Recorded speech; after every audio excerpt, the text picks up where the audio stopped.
My sister's classmate asked her over for a sleepover, and I dropped her off at the front gate. The next day, my sister didn't come home. The police finally located her 24 hours later in an abandoned auto body shop on the outskirts of town. When we brought her to the emergency room, the medical report came back with 4 words that shattered our lives. Evidence of sexual assault. After that night, Sadie flinched at the mere shadow of any man. On her 15th birthday, she walked up to the gravel roof of our apartment building and stepped over the ledge. My parents, hollowed out by guilt and grief, followed her to the grave not long after. And I went back up to that same roof and threw myself into the empty air to find her. When I opened my eyes again, the sweltering afternoon sun was beating down on my shoulders. I was standing right outside the middle school, right at the moment I was about to send my sister off. Sadie, 10 years old, with her pink backpack bouncing against her spine, ran toward me, looking up with big, bright eyes. Noah. Sophie invited me to stay at her place tonight. Can I go? Please. Beside her stood Sophie, who chimed in with a sweet, rehearsed smile. Noah, my dad is home tonight too. It's totally safe. The blood in my veins turned to liquid ice. I reached out, my fingers clamping down around Sadie's small wrist like an iron vice. No. You're coming home with me right now. You are not going anywhere. Sadie blinked, startled. She had never heard me use a voice like that with her. Her lower lip began to tremble, tears instantly brimming in her lashes. Noah, it's just for one night. You always used to say yes. Used to. That phrase slammed into my chest like an unsterilized needle. She was right. In my past life, I had said yes. I had even helped her pack her stuffed teddy bear into her backpack, reminding her not to drink too much soda before bed. I stood on the sidewalk, watching her take Sophie's hand and skip cheerfully through the security gate of that apartment complex. I had foolishly believed she would come bouncing back the next morning. She didn't. When we finally found her, she was huddled in the back of a squad car, wrapped in an officer's heavy trench coat. She was shaking violently, screaming in pure terror if anyone so much as brushed against her skin. Later, the doctor pulled my parents into a quiet hallway and whispered, "She's been severely assaulted." My mother collapsed onto the linoleum floor right there. My father punched the concrete wall so hard he shattered 3 knuckles without even noticing the pain. And I stood in that sterile corridor, unable to squeeze out a single tear. I was entirely numb. I could still vividly remember the day Sadie woke up in the hospital, staring at the acoustic ceiling tiles for hours before quietly asking me, "Noah, am I never going to be the real Sadie again?" That single question had destroyed my soul. I swallowed the lump in my throat, my grip tightening on her arm. Not today. Absolutely not. Sophie pulled on Sadie's sleeve, her voice small and pleading. But my dad already ordered pizza for us. Dad. My eyes snapped over to Sophie. Sophie's biological father didn't even live in the state. In the original timeline, it took the police 7 years to uncover the truth. The man living in that apartment was never her father. He was just her mother's live-in boyfriend. His name was Garrett Cole. He was the monster who dragged my little sister from the light into a living nightmare, slipping away into the chaos and remaining a ghost for 7 long years. I stared down at Sophie, my voice vibrating with an uncontrollable, violent rage. Back off. Stay the hell away from my sister. Sophie's face drained of color, taking a step backward. Sadie flared up, tugging against my hand. Noah, why are you being so mean to Sophie? I didn't bother trying to explain it to her. I couldn't. She was only 10. She had no concept of how monsters could wear friendly adult faces, offering candy with a warm smile while hiding a butcher's knife behind their backs. I dragged her toward the school gates. Sadie kicked and squirmed the entire way. "Noah Mercer," she screamed, her small voice echoing down the sidewalk. "You're hurting my arm. I'm calling Mom." I abruptly stopped. Mom. Right, we needed help. But I couldn't call my parents. Today, my father was conducting an unannounced inspection at a rural construction site. His phone was always locked in his truck on silent mode. My mother was covering an emergency shift at the hospital, her cell tucked away in a locker at the nurse's station where she couldn't answer. I pulled out my prepaid cell phone with shaking hands and dialed a memory etched into my brain. The line connected, loud rock music blaring through the receiver. "Uncle Rick," I sobbed out, tears bursting past my lashes the moment I heard his voice. On the other end, the music abruptly cut. "Noah? What's wrong, buddy? Who's picking on you?"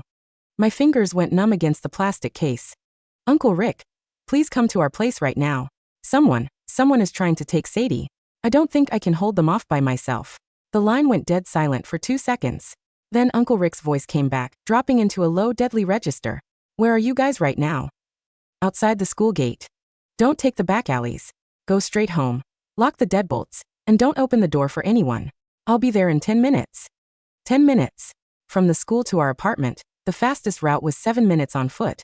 Uncle Rick's gym was 2 blocks away from our place. If he pushed his motorcycle, He could make it in under 10. If we could beat Garrett Cole to our front door, throw the deadbolts, and hold out until my uncle arrived, we might survive this. I slammed the phone shut and grabbed Sadie's arm, pulling her into a jog. Sophie was still trailing behind us, practically in tears. Sadie, don't leave. My dad said he has to pick you up today. I stopped in my tracks, spinning around to glare at her. Sophie flinched, cowering back. Part of me wanted to scream at her. Do you have any idea that you almost killed my sister? But she was only 10 years old herself.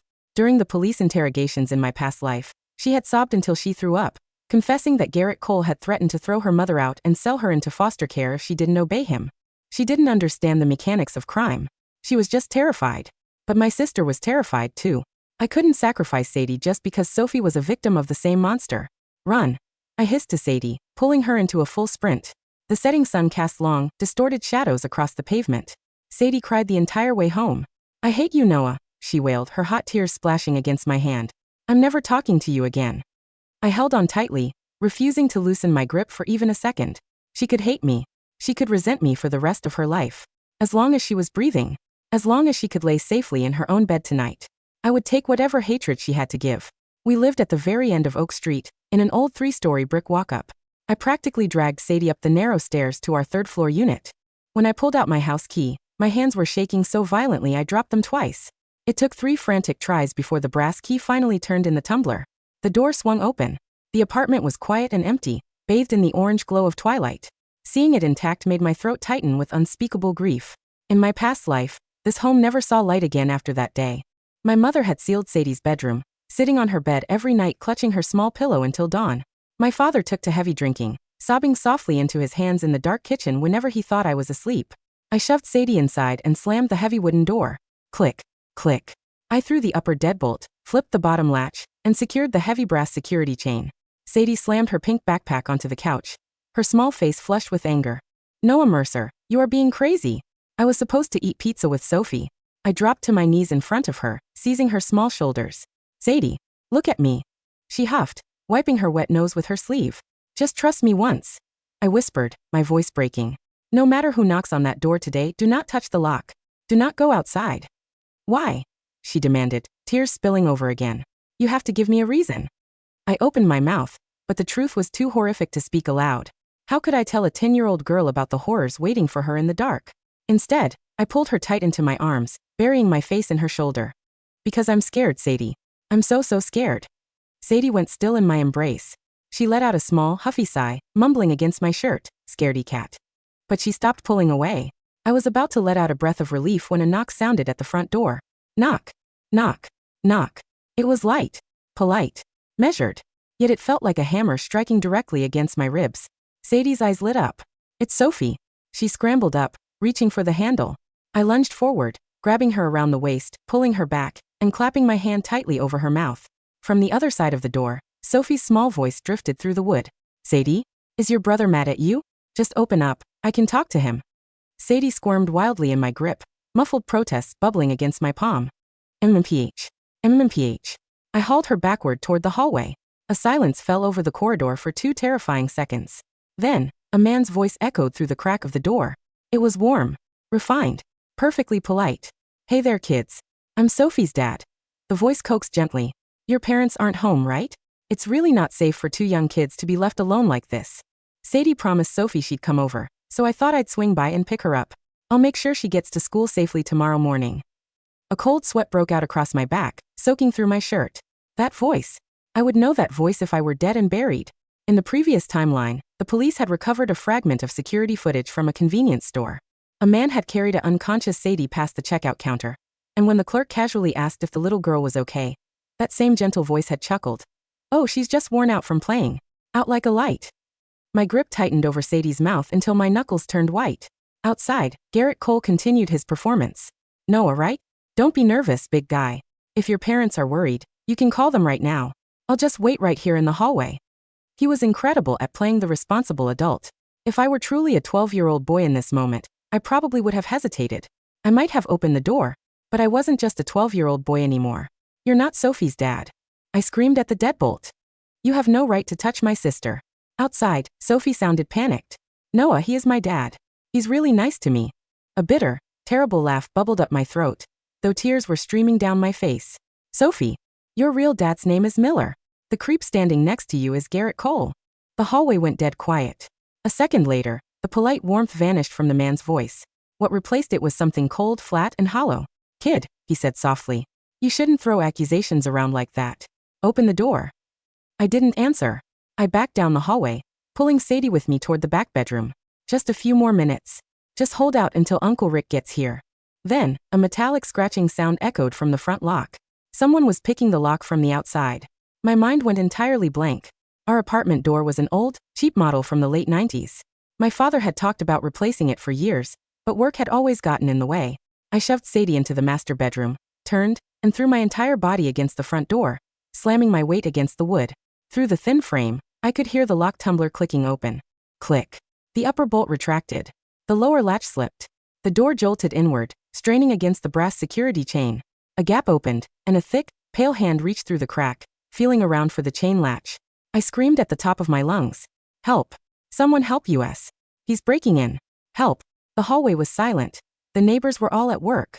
A low, vicious curse came from the man outside. Bang! He slammed his heavy shoulder against the door frame. The brass security chain snapped with a loud metallic pop, sending tiny screws flying across the entryway. The door flew wide open. Garrett Cole stood on our threshold. Behind him, standing on the landing, was Sophie, her face as pale as a corpse. I grabbed a heavy golf umbrella resting in the entry rack and swung it with everything I had. Garrett jerked his head back, but the metal tip scraped across his cheek, leaving a thin, angry red line. The last fake smile vanished from his face, replaced by pure murderous rage. You little bastard. He lunged forward, snatching me by the collar of my shirt. He hoisted me off my feet effortlessly, squeezing my throat until the air cut off in my lungs. I thrashed against him, opened my mouth, and bit down on his forearm with all the force left in my body. I bit so hard my teeth hit bone, the metallic taste of blood instantly filling my mouth. Garrett let out a strangled groan of pain. He pulled back and backhanded me across the face. The blow sent me flying into the wooden shoe cabinet. My head slammed against the edge, my ears ringing violently as bright spots exploded before my eyes. Sadie was paralyzed with fear. She let out a piercing shriek. Noah. I scrambled up from the floor, threw myself forward, and wrapped my arms around Garrett's knees. Run! I screamed, my voice hoarse and raw. Sadie, run to the balcony. Yell for help. Sadie burst into tears, sprinting toward the back of the apartment. Garrett kicked me hard in the ribs. Pain flared through my chest, forcing me to curl inward, but I refused to let go of his legs. He shouted over his shoulder at the trembling girl in the doorway. Sophie, close the damn door. Don't let anyone see. Sophie's hands shook uncontrollably as she pulled the heavy door shut, sinking to the floor in tears. Mr. Cole, I'm scared. You said we were just picking Sadie up to hang out. Garrett ignored her completely. He reached into his jacket, pulled out a small pack of chemical wipes, and turned toward me. I fought like a wild animal, scratching his face, kicking his shins. But a 12-year-old body was no match for a grown man. He dragged me into my parents' bedroom, shoved me into the dark wooden wardrobe, tied my hands tightly with his leather belt, and stuffed a gym towel into my mouth. The heavy doors slammed shut. Darkness engulfed me. I heard him drag a heavy wooden armchair across the floorboards, jamming the back beneath the door handles to seal me inside. I kicked. I slammed my shoulder against the wood. I hit the door with my forehead. The heavy oak wardrobe barely shook. From outside, Sadie's frantic cries echoed through the wood. No. Let my brother go. Then came Garrett's sickeningly sweet voice. Just sweetie, don't cry. I'm just taking you out for pizza. I don't want pizza. Sadie sobbed. I want my brother. Through the tiny gap in the closet doors, I could see his shadow move toward her. I saw his hand reach out, pressing one of those chemical wipes firmly over her mouth and nose. A wave of red-hot agony hit my eyes. No. The scream was choked back into the towel, reduced to a muffled, pathetic groan. Sadie struggled for a few brief seconds before her small body went completely limp. Her pink backpack slid off her shoulder, hitting the hardwood floor with a dull thud. I froze, terror turning my blood to ice. The horrific images from my past life flooded back. The blinding white hospital lights, Sadie's hollow, lifeless eyes, the deep purple bruises wrapped around her small wrists. Noah, am I never going to be real again? I threw myself against the closet doors with demonic fury. Bang, bang, bang. My forehead slammed against the wood over and over again. Pain exploded behind my eyes, skin tearing, warm blood trickling down my nose. It hurt. It hurt terribly, but it was nothing compared to the agony of failing her a second time. Outside, Garrett snapped at Sophie. Check the hallway. If it's clear, we move. Sophie was weeping softly. Is she dead? Shut your mouth. Garrett hissed softly. Do you want me to tell your mother you stole money out of her purse? You want her to know you bullied those kids at school." Sophie went completely silent. I finally understood why she had covered for him in my past life. She wasn't inherently evil. She was just another child trapped in his web of blackmails and terror. I didn't have time to pity her. I kept battering the wardrobe door. Once, twice, 3 times. Just as my vision began to darken and I felt myself slipping into unconsciousness, a thunderous crash echoed from the front entryway. The front door didn't just open. It splintered off its frame with the sound of a small explosion. Wood fragments rained into the entryway. Through the thin slats of the wardrobe, I saw Garrett Cole jerk upright, his eyes widening in shock. In the next breath, a 6'2" wall of muscle and leather tore into the apartment like an incoming freight train. Uncle Rick. He didn't waste time shouting demands. He didn't ask what was happening. He saw Sadie's limp form on the floor, saw the chemical cloth still clutched in Garrett's gloved hand, and saw the trail of blood leading from the broken shoe rack. Rick let out a low, guttural roar, the sound of an animal whose den had been breached, and crossed the living room in 2 strides. Garrett dropped Sadie, reached into his windbreaker, and pulled a 6-inch serrated hunting knife from an inner sheath. He lunged forward, aiming straight for Rick's neck. Rick didn't even flinch. He sidestepped the thrust, his left hand snapping out like an iron clamp around Garrett's wrist, twisting it inward with a sickening crack. Garrett shrieked as the knife clattered to the floorboards. Before the sound could leave his throat, Rick drove a devastating right cross directly into Garrett's jaw. The impact sounded like a baseball bat striking a side of beef. Garrett flew backward, crashing into the dining table. The cheap wood collapsed beneath him, sending water glasses and homework folders scattering across the room. In the corner, Sophie curled into a tight ball against the baseboard, screaming at the top of her lungs, her hands clamped over her ears. Inside the dark wardrobe, I threw my bleeding forehead against the door again. MMPH. MMMM. Rick heard it. He didn't bother looking for the key or moving the chair gently. He planted his combat boot against the wooden armchair jammed under the handles and kicked it into matchsticks. The wardrobe doors flew open. Light spilled over my face. Rick took one look at my tied wrists, the blood dripping down my nose and the towel shoved into my mouth. His face went chalk white. "Noah," he breathed, his voice trembling in a way I had never heard before. Pulled the gym towel from my lips and sliced through the leather belt around my wrists with a pocket knife in half a second. The moment my hands were free, I didn't cry. I didn't check my bruised skin. I threw myself out of the wardrobe and dropped onto the floor beside Sadie. "Sadie. Sadie, wake up." Her pulse was there, racing, shallow but beating. Her chest rose and fell beneath her cotton shirt. Her skin was warm. "She's alive. She's whole. She's here." Behind us, Garrett stirred, spitting blood and teeth onto the linoleum, scrambling blindly on his hands and knees toward the dropped knife. Rick didn't let him touch it. He stepped onto Garrett's outstretched hand, applying his full 220-pound weight until bone snapped under his boot. Garrett howled, thrashing in the debris.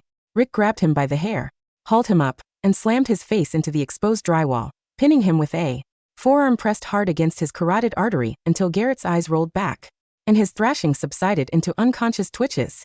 Rick dropped the limp predator onto the floor like a sack of trash, pulled zip ties from his tool pouch, and bound Garrett's ankles and wrists behind his back with vicious, practiced efficiency. Only then did Rick turn back to us. His chest was heaving, his knuckles bruised, a line of sweat cutting through the dust on his forehead. He pulled his flip phone from his pocket with steady, deadly focus. "Dispatch," Rick said into the receiver, his voice dropping into the icy calm of a retired Marine. "I need multiple units and a medical bus at 412 Oak Street, apartment 3B. We have an attempted child abduction, home invasion, and assault. Suspect is neutralized and detained. Bring restraints. And hurry the hell up." He clicked the phone shut, knelt down beside me, and pulled both me and Sadie's unconscious body into his massive arms. "You held the line, Noah," Rick whispered, his voice cracking against my hair as a single, heavy tear hit my shoulder. "You saved her, buddy. You did it." I clutched his leather jacket with bloody fingers and finally let the dam break, sobbing until my lungs felt like raw meat. The emergency room smelled of antiseptic, iodine, and cold coffee, the exact same scent that had haunted my nightmares for an entire lifetime. Except this time, everything was different. Sadie was sitting propped up on a gurney in trauma bay 2, a small plastic cup of apple juice in her hands. Aside from a faint chemical redness around her nose and lips and a mild concussion from the sedative, the pediatrician's report had only 2 words that mattered. No trauma. No assault. No shredded clothes. No horrific, unnameable violences etched into her young flesh. The heavy privacy curtain was yanked open so hard the metal rings screeched. Along the track, my mother, still wearing her blue surgical scrubs from the hospital's 3rd floor stood in the doorway. Behind her, my father looked like a ghost, his construction vest covered in drywall dust, his eyes wide and bloodshot with absolute terror. Sadie. My mother cried out, collapsing onto the edge of the bed and wrapping her arms around my sister so tightly the apple juice spilled across the sheets. Oh God, Sadie baby, are you okay? Are you hurt? Sadie, still groggy from the fumes, blinked in confusion, leaning into my mother's chest. Mommy, my head hurts. Noah wouldn't let me eat pizza. My father didn't speak. He stepped into the cubicle, his hands shaking so violently he couldn't close his fists. He looked at Sadie, alive and unblemished, then slowly turned his gaze toward me. I was sitting on the plastic examination chair beside the bed, a neat row of butterfly stitches holding the split skin of my forehead together, my neck bearing the purple fingerprints of Garrett Cole's grip. My father walked over, dropped to his knees right there on the cold linoleum, and buried his face in my lap. His broad shoulders shook with silent, racking sobs. The proud, stoic man who never showed weakness in front of his family was weeping like a broken child. Against my knees. Noah. He choked out, his voice muffled by the denim of my jeans. I wasn't there. I left my phone in the truck. You were alone. God forgive me, you were all alone. I reached down with small, 12-year-old hands and rested them on the back of his neck. In the past life, this was the moment our family began to rot from the inside out. Guilt had eaten my father alive until his heart gave out at 52. Guilt had turned my mother into a ghost who faded away in an empty bedroom. You're here now, Dad, I whispered, tears blurring my vision. We're all here. Nobody was lost. Detective Raymond Miller from the Major Crimes Division stepped past the curtain holding a thick notepad. He glanced at my father, who slowly climbed to his feet and wiped his face, before looking down at me with an expression that bordered on reverence. Mr. and Mrs. Mercer, Miller said quietly, we need to talk about what happened in that apartment. Because what your son did today isn't just self-defense. Intercepted one of the most dangerous predators in the tri-state area. The small conference room at the police precinct was quiet except for the hum of the fluorescent lights. My parents sat on either side of me, Rick standing against the wall with his arms crossed like a sentinel. Detective Miller set 2 voice recorders on the table, pulled out a manila folder, and looked at me across the laminate wood. Noah, Miller began gently. The doctors say you're sharp, but if you feel tired or scared at any point, we can stop. Understand? I'm not tired, I said clearly. My voice didn't waver. It didn't sound like the voice of a 7th grader. It sounded like the voice of a man who had jumped off a roof and dragged his way back through the dark. Ask whatever you need. Miller exchanged a brief, puzzled look with his partner before leaning forward. Sophie confessed that Cole coerced her into bringing Sadie over. But during the initial struggle, Sophie says you yelled something very specific at Cole through the door. You called him by his real name, Garrett Cole. And you told Sophie her father's name was Miller. My mother looked at me bewildered. Noah, how did you know that man's name? We've never heard of him. I had prepared for this. I couldn't tell them I had lived 7 years in a living hell waiting for his arrest warrant in a dead timeline. I had to ground the truth in reality. 2 weeks ago, Sophie was crying by the bike racks at school. I lied smoothly, looking straight into the detective's eyes. She dropped her backpack and a legal notice fell out. It had the name Garrett Cole on it with a restraining order header. When I asked her who he was, she told me he lived with her mom and made her call him Dad, but her real dad was a guy named Miller who lived in Ohio. Miller's eyebrows shot up. He jotted a quick note. Go on. He was watching the school for days, I continued, feeding them the details that had taken the state police 7 years to uncover in my past life. He drives an old green Ford Econoline van with rusted wheel wells and a cracked passenger side mirror. He doesn't take the kids to his apartment. He takes them to the abandoned auto body shop out on Route 9, past the old lumber yard. The one with the faded blue sign that says Miller and Sons Auto. The room went completely still. Detective Miller dropped his pen. It rolled across the table and fell to the floor with a sharp click. Route 9? Miller whispered, his face darkening with sudden adrenaline. How could you possibly know about the auto body shop? I heard him talking on his cell phone outside the school gates 3 days ago. I said, unblinking. He was talking about the garage on Route 9, and said the locks are fresh. Nobody goes near the old gravel pit. When Sophie told me he was taking Sadie for pizza, I knew he was lying. There are no pizza places past the highway. Miller stood up so fast his chair screeched against the floor. He didn't even say goodbye. He grabbed his radio, keyed the mic, and shouted into the receiver. Dispatch, this is Miller. I need tactical units and a search warrant team. Roll to the abandoned commercial property at 8440, Route 9, immediately. I Repeat, execute a full breach on the old auto body shop. We have actionable intel on an active staging site. He bolted through the double doors, barking orders into the hallway. My mother stared at me, tears welling in her eyes, her hand trembling as she cupped my cheek. Noah, you noticed all of that? You carried all of that by yourself. I had to protect her, Mom, I said softly, leaning into her warm palm. I couldn't let anything happen to Sadie. 2 hours later, the news broke across the precinct television screens. The raid on the Route 9 property had uncovered a subterranean torture chamber, disguised beneath the hydraulic lift bay of the auto shop. Inside, state troopers found photographic archives, restraint hardware, and evidence linking Garrett Cole to the disappearances of 3 young girls spanning back across 8 years, cold cases that had haunted the county for nearly a decade. Cole wasn't just facing home invasion and assault. He was facing 3 counts of aggravated kidnapping, 3 counts of capital murder, and federal charges that ensured he would spend the rest of his miserable, parasitic life in a maximum security penitentiary without the possibility of parole. He would never see the sun again. And my sister was sleeping peacefully in our living room, safe under her own quilt. The aftermath didn't end with handcuffs. Healing is a slow, messy reconstruction of broken ground. Sophie and her mother were immediately placed into protective custody and enrolled in state-funded trauma rehabilitation programs. It was revealed that Garrett had subjected Sophie's mother to years of severe domestic abuse and financial control, using Sophie as leverage to keep them trapped in silence. When the truth finally came out, Sophie didn't go to foster care. Her biological father in Ohio was contacted, and within 48 hours he was on a flight to bring his daughter into a safe, stable home far away from the shadows of our town. On her last day before moving, Sophie stood on our porch, clutching a worn, stuffed rabbit. She looked at Sadie, who was standing behind our newly installed, heavy steel security door. Sadie, Sophie whispered, her eyes red and puffy. I'm so sorry. I was just so scared of him. Sadie looked at Sophie for a long moment. She was only 10, but the events of that afternoon had left a small, quiet mark of maturity on her young face. She stepped past the threshold, reached out, and handed Sophie a small plastic bracelet with rainbow beads, the one they had made together in art class. Don't be scared anymore, Sophie, Sadie said softly. My brother says the monsters can't come back once you turn on the lights. Sophie burst into tears, hugged Sadie tightly, and walked down the steps toward her father's waiting car. Inside our home, everything changed. My father quit his rural construction inspection job that required endless travel and took a position as a local structural supervisor, ensuring he was home every day by 5:30. My mother transferred off the night shifts, permanently working the morning clinic, so she could pack our lunches and walk us to the crosswalk. Every evening, the kitchen was filled with the smell of roasting garlic, fresh bread, and the sound of my father humming off-key to old country records while Sadie did her math homework at the dining table.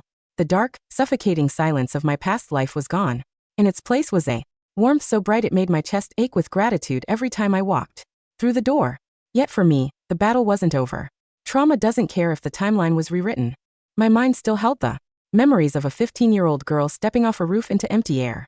It still held the sound of hospital monitors flatlining and the weight of dirt falling onto 3 wooden coffins. Every night, I would wake up gasping for air, drenched in cold sweat, my fists clenched so hard my palms bled from my fingernails. And every night, I would quietly push open my bedroom door, walk down the carpeted hallway, and peek into Sadie's room. I would stand there in the dark, watching the gentle rise and fall of her pink blanket, listening to her soft rhythmic breathing, counting each breath like a prayer until the panic in my chest finally loosened its grip. One night, 2 months after the attack, Uncle Rick caught me standing in the hallway at 3 in the morning. He had stayed over on the sofa after helping my dad install reinforced window latches. He didn't turn on the lights. He walked up behind me, resting a heavy, warm hand on my shoulder. She's safe, Noah, Rick whispered. I know, I murmured, my voice thick. Then why are your eyes still looking at ghosts, kid? I looked up at him in the moonlight. I couldn't tell him about the roof. I couldn't tell him about the 7 years of grief. Because I'm afraid I won't be strong enough if something happens again. I confessed, the raw, 12-year-old fear finally bleeding through my armor. Rick knelt down until his eyes were level with mine. Then we make you strong, Rick said firmly. Tomorrow morning, 6 a.m. at my gym. You're going to learn how to fight, how to move, and how to hold your ground. Not so you can look for trouble, but so you never have to feel helpless again. For the next 3 years, the boxing ring at Rick's gym became my sanctuary. While other kids played video games or hung out at the mall, I spent my afternoons wrapping my hands in cotton tape, hitting heavy bags until my knuckles calloused, and sparring with fighters twice my size. Rick taught me everything: boxing, judo, situational awareness, and the mental discipline of a fighter. My body grew tall and lean, broad across the shoulders, my reflexes sharpening into pure instinct. By the time I entered high school, I wasn't the scrawny, terrified boy who had thrown himself at Garrett Cole's knees with a golf umbrella. I was a young man who moved with quiet, unshakable confidence. Yet the true battle was not physical. It was a date on the calendar. October 14th. Sadie's 15th birthday. In my past life, that was the day she had climbed to the gravel roof of our apartment building, taken off her shoes and stepped into the void. As the date drew closer, an icy knot tightened in my gut. I couldn't eat. I couldn't sleep. Every time Sadie laughed, every time she closed her bedroom door, every time she sighed over a difficult school project, my heart felt like it was being squeezed by an iron vice. On the morning of October 14th, the sun rose over a clear, crisp autumn sky. I woke up at 5 in the morning, my hands clammy, my breath hitching. I walked into the kitchen. My mother was already there, baking a 3-tier chocolate fudge cake, Sadie's favorite. My father was inflating gold and silver balloons in the living room, complaining good-naturedly about his lung capacity. Morning, birthday boy's brother, Dad grinned, tossing a balloon at my head. Go wake the princess up. We have reservations at that Italian place she's been begging for. I walked down the hall and knocked on Sadie's door. No answer. My blood ran instantly cold. Sadie? I turned the knob. The bedroom was empty. The bed was neatly made. The window was open, the cool morning breeze rustling. The sheer white curtains. Panic, raw, suffocating, primal terror, exploded behind my eyes. No. No, God, please, not again. I didn't shout. I didn't tell my parents. I turned on my heel and sprinted down the hallway toward the fire stairs. I took the concrete steps 4 at a time, my lungs burning, my heart hammering against my ribs like a trapped bird. 3rd floor. 4th floor. Roof access. The heavy metal door marked roof, emergency exit only was pushed slightly ajar.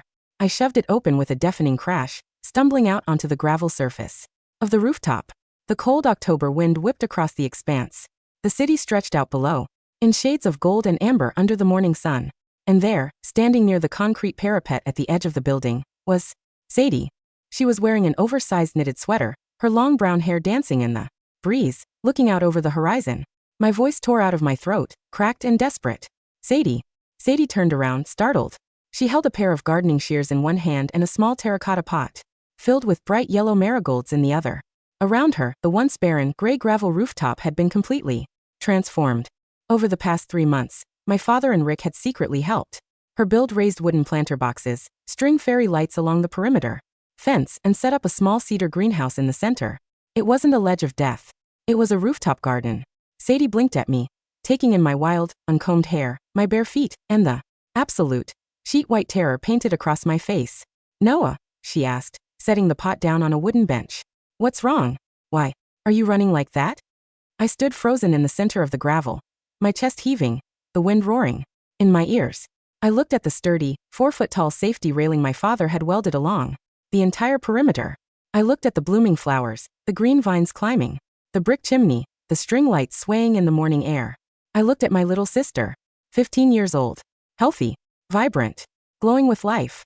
Her eyes were clear, bright, and completely free of the dark, hollow abyss that had consumed her in the world I left behind. The phantom weight that had crushed my spine for 2 lifetimes, the guilt, the terror, the memories of sirens and hospital hallways and cold headstones, finally shattered into a million pieces, carried away by the autumn wind. My knees gave out. I dropped onto the wooden bench beside her planters, buried my face in my hands, and let out a long, shuddering breath that felt like breathing for the first time in 15 years. Sadie walked over, her brow furrowed with concern. She sat down beside me, wrapped her arms around my shoulders, and rested her head against my arm, just like she used to do when she was a little girl. Hey, she whispered gently. What's going on in that big head of yours? I slowly lifted my face, looking at her in the warm golden sunlight. Nothing, I said, a genuine, tearful smile finally breaking across my lips. Just happy birthday, Sadie. Sadie grinned, her eyes sparkling with pure, unadulterated joy. Thanks, big brother, she said, leaning back and looking up at the wide open blue sky. Isn't the view up here amazing? You can see the whole world from here. Yeah, I replied, looking at her face, whole and radiant in the light. It's the most beautiful thing I've ever seen. Downstairs, the front door chimed. The sound of my mother's laughter and Uncle Rick's booming voice drifted up through the stairwell. along with the rich, sweet aroma of melting chocolate and brewing coffee. No, Sadie, Dad shouted from the doorway below. Pancakes are on the griddle. Get down here before Rick eats the entire stack. Sadie hopped up from the bench, brushing soil from her knees, and grabbed my hand, pulling me toward the rooftop door. Come on, slowpoke, she laughed, tugging with all her might. Last one to the kitchen has to do the dishes. I stood up, letting her pull me forward. Before I stepped through the metal door, I paused. I turned around and took one last look at the gravel roof. There were no ghosts here anymore. No falimbodies. No cold, lonely deaths in the dark. There was only a garden blooming in the morning sun, full of life, rooted in soil that had been reclaimed by love, courage, and the unbreakable promise of a family that refused to be destroyed. I smiled, stepped over the threshold, and closed the heavy door behind me, walking down into the bright, noisy, beautiful light of our home.